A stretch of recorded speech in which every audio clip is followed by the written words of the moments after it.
Welcome to Haunted House Startup. This is video number 2 in the series leading up to the launch of our new product. This video is how to avoid business disasters. It's basically going to go over the topics that we covered in the first video and hit on each one in depth on ways you can prepare yourself so you don't fall into that mistake that can completely destroy a new business. So we're going to go ahead and just jump right on in here. Alright, so the first thing I want to cover is the failure rates real quick again. These are the same things if you watch video number 2. I'm just going to touch on them real quick again though, because I think it's really important to have an overall view of what's going on with small businesses. In a 1-year period, you get 627,200 new businesses. But at the same time, you've got over that many going out of business and bankrupt. 595,600 closed down for one reason or another. 43,546 go bankrupt. That's more businesses going out of business than are starting up in a 1-year period. 7 out of 10 new employer firms survive at least 2 years, and about half survive 5 years. So very few make it to that 5-year milestone. And these findings are basically the same over whatever industry you're in. Automotive, haunt, personal services, professional services, doesn't matter. The statistics show that it doesn't matter what the industry is in.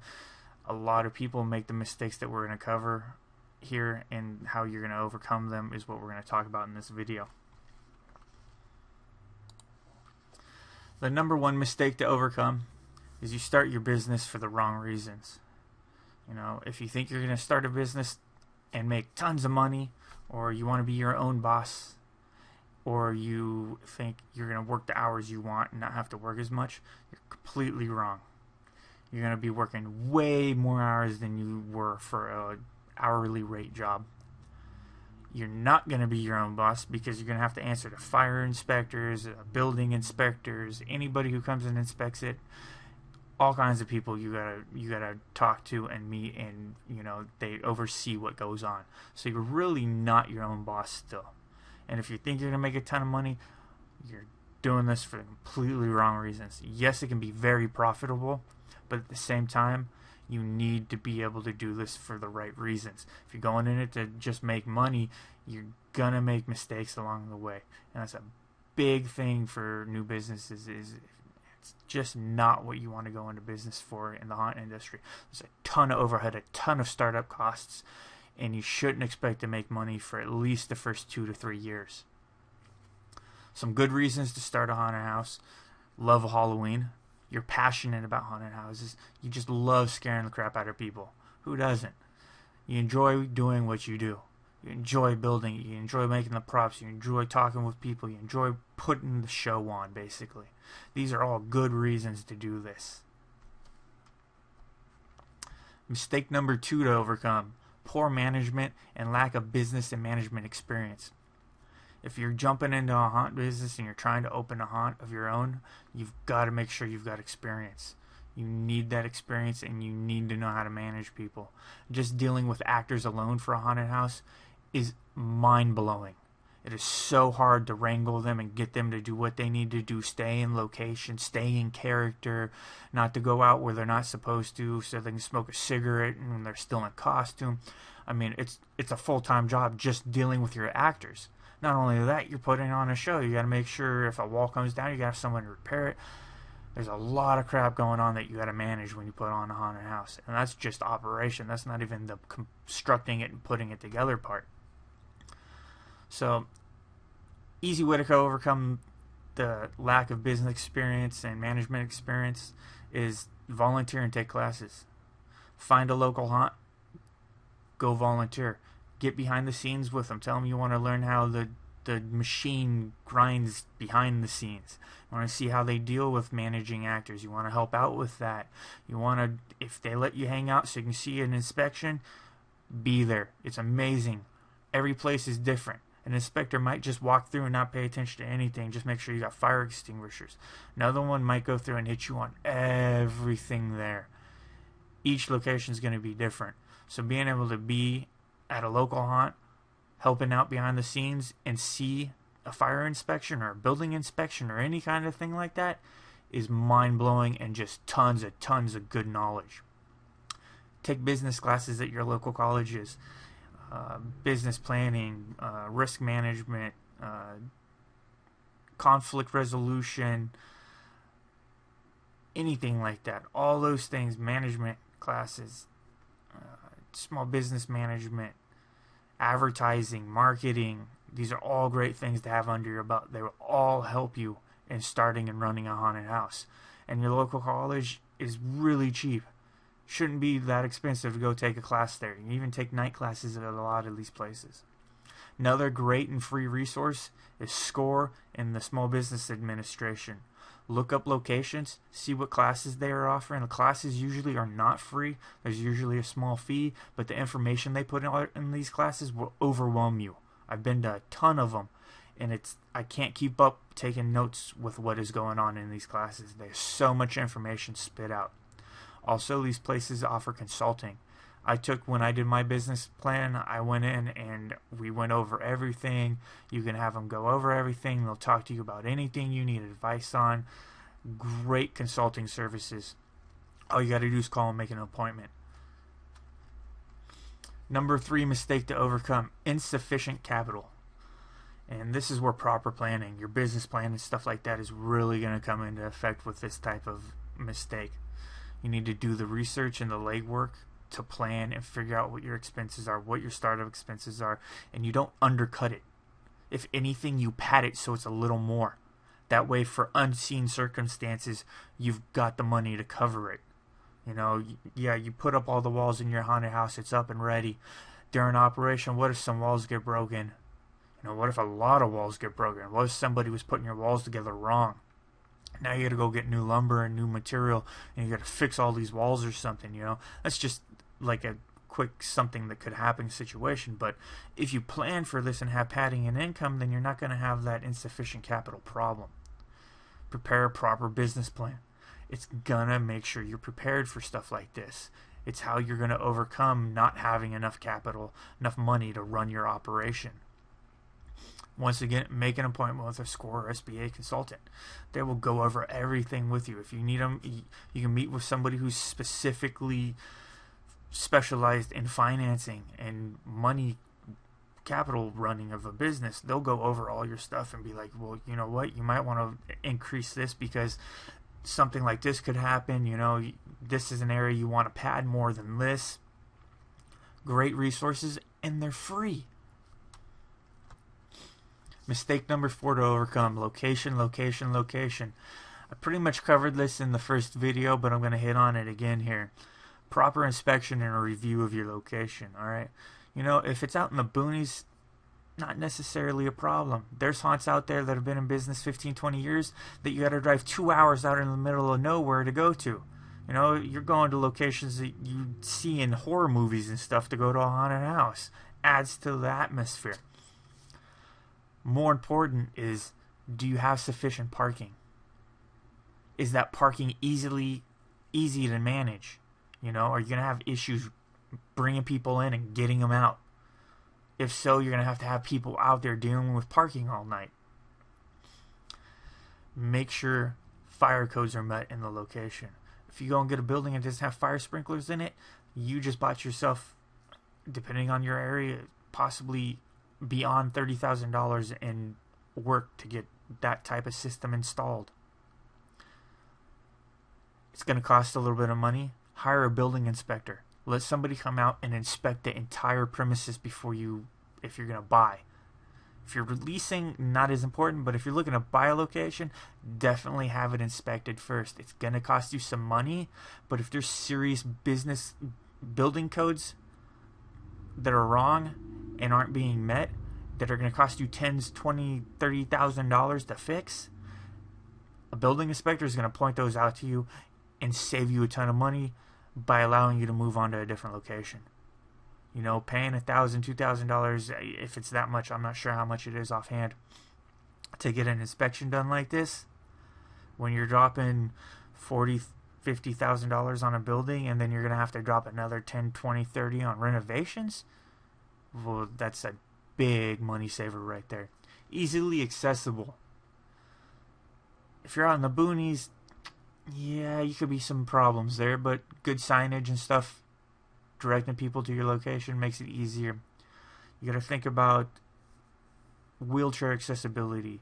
Is it easy for people to get from the parking lot to your location? Is it apparent? Or are you going to have to make signs and walkways and stuff like that if you're out in the middle of nowhere? All these types of things you want to pay attention to. You want to thoroughly look over your location and go over how you're going to have the haunt in it and everything. It's going to save you in the long run. Number 5 mistake to overcome is lack of planning. This falls right back to the business plan. Proper and sufficient planning are going to overcome this. Prepare your business plan. Perform the research yourself. Go dig up all the costs, dig up all the codes, dig up all the information you need. Call people. Walk into places and ask questions. Do the research. Once again, back to the SCORE and SBA thing, consult with experts and advisors. Planning is not a one-stop thing. You don't do it and stop. You need to continue to review your plan, revise it, update it, and improve it. All this will make sure you're on top of everything and you don't get hit with stuff from the side that you're not seeing coming. Number 6 mistake to overcome: overexpansion. If you're new and you're going from a lot of us come from the home haunt and field into professional haunts, going into a large building and stuff like that. If you're really new to this and you're just getting started and you're taking some classes and stuff like that, start out small. Start out well within your means and costs. You know, if this is coming out of your pocket and you don't have a home to put up for a loan or something like that, and I highly advise against getting a loan against your house, because if things do go wrong, you're losing your house because of it. So, start small. 2,000 to 5,000 feet if you're a beginner and just fresh out, you know. It's easy for the first year. You're going to get hit with everything that goes on. You're going to get all that experience of running it with you only. It's going to be all on your shoulders here. If you got experience and you volunteered at other haunts and you've got years and years of experience in the professional haunt industry already, then go bigger. And that's a mistake with the 5,000 to 1,000 square feet. It's supposed to be 10,000 square feet. So just, you know, pace yourself. Set a decent sized haunt that you'll be able to manage. Don't go outside your comfort zone. If you want to go bigger, think about hiring a consultant or an advisor. Have somebody come out and work with you to do this. That way, things that you don't see, they can hit you on. That way you're prepared and know what's going on with stuff like that. Yeah, haunt consultants charge thousands of dollars a day. But I'm out in California. If I were to come out to Texas or somewhere on the East Coast, I got to get a plane ticket. I got to get a hotel. I got to get a rental car. I got to deal with all this. I got to feed myself. So $1,000 for me for a day, well, you're taking out, what, $400 or $500 for the plane ticket alone. Which is why a lot of them will say, I need $1,000 plus you need to fly me, pay for my plane ticket. And then usually it'll take lodging and food just out of the $1,000 you pay you. So it's expensive, but for the information and knowledge you'll learn from having somebody come out and walk through what you have is well worth the money. And if you're wanting to go a little bigger and go outside your comfort zone, you need to have somebody like that on site checking everything out, because you might not see something that could be just totally disastrous, but one of these guys will walk out and look and be like, oh, you cannot do this like this. It's going to be the death of your haunt on your first night, you know? So experienced people are going to save you. Mistake number 7 to overcome: not being on the internet. If you don't have a website and you're not doing local marketing, you're going to die. Like I mentioned in the previous video, this past year we saw 60 to 80% of traffic coming from Google, Yahoo searches for haunted house in our area. The haunt showed up for the local area with the little map in Google that you see with the business, the haunt name and the phone number and contact, and it had the pin on the map for where it was located. People went to the website, bought their tickets online, and showed up. So many online ticket sales Halloween night. Blew it away. If you don't know how to do a web design, I don't expect you to do it yourself. It's not one of those things you need to be doing because you've got a lot of other stuff to deal with. Hire a web designer. There's several companies out now for the haunt industry specific, and off the top of my head I just cannot remember the names. I will try and plug something in the footnotes for a couple of the design companies that do just haunted house industry type stuff. And yes, I'm putting a shameless plug here. We are starting to offer local online marketing.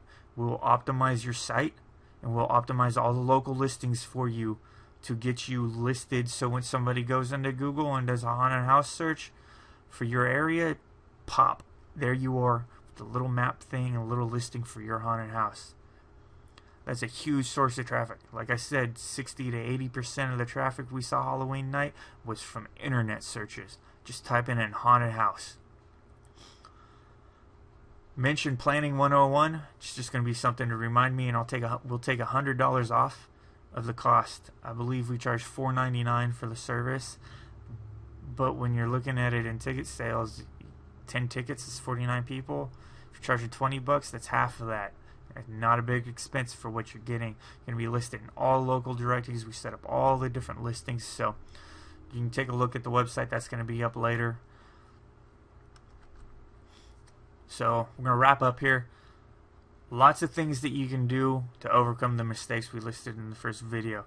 If I scared you, then I did my job in the first video. There's a ton of crap that you can do that will just end you before you ever get to open your haunted house up. You've got to be prepared for this stuff. This video covered a bunch of different things that you can do that are really easy and real simple to help yourself overcome the mistakes that you can make. If you got any questions, as always, I answer every email that comes into my email box. haunting@hauntedhousestartup.com. You got a question, send it over. I do not charge to answer emails. If you want consulting about your haunted house, it's a little different. We do that, phone consulting, but I've got a buddy of mine who's got 15 or 20 years of experience boarding tons of different haunted houses, has all kinds of knowledge. I work with him when we consult with people. So if you want consulting about your haunt, feel free to contact us about that. There is a fee for that. If you just got a general startup question or can't find information about something, shoot me an email. I'll do what I can to help you out, and I always respond to them personally within. If I'm out of town, it might take 4 or 5 days, but usually I get to them the day I get them, if not the following day. Just like in the first video, I forgot to update this darn link. So the Google Plus is just a pain in the butt, but if you go to hauntedhousestartup.com, you can find the links to follow us for the social media, and then Facebook is just facebook.com/haunted.house.startup. Head over there, friend us, follow us, like us, like the video. If you read any of the posts, click like, share them, help spread the word about the site. It's always helpful for me. And that's about all I got. I'm going to try and do the next video within the next 2 to 4 days, and then we'll get that up, and I will have all kinds of information about the product and bonus offers and stuff that are going to come along with that. We're going to do a little member area thing where I'm going to feed everybody who purchases it for the first week into to kind of start that up, and then we're going to open that up as a new area of the website down the road here. So that's something to keep an eye out on. So hope you enjoyed it, and I'll talk to you later.